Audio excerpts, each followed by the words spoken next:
ایک انصاری عورت نے رسول کریم صلی اللہ علیہ وسلم سے عرض کیا، یا رسول اللہ صلی اللہ علیہ وسلم، میں آپ کے لیے کوئی ایسی چیز کیوں نہ بنوا دوں جس پر آپ واز کے وقت بیٹھا کریں، کیونکہ میرے پاس ایک غلام بڑھئی ہے۔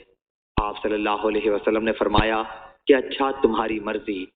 راوی نے بیان کیا کہ پھر جب ممبر آپ کے لیے اس نے تیار کیا تو جمعے کے دن جب حضرت صلی اللہ علیہ وسلم اس ممبر پر بیٹھے تو اس کھجور کی لکڑی سے رونے کی آواز آنے لگی جس پر ٹیک دے کر آپ پہلے خطبہ دیا کرتے تھے۔ ایسا معلوم ہوتا تھا کہ وہ پھٹ جائے گی۔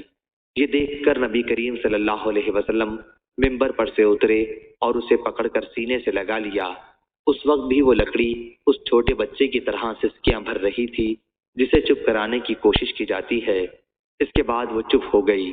حضرت صلی اللہ علیہ وسلم نے فرمایا کہ اس کے رونے کی وجہ یہ تھی کہ یہ لکڑی خطبہ سنا کرتی تھی، اس لیے روئی۔ صحیح بخاری، حدیث نمبر 2095۔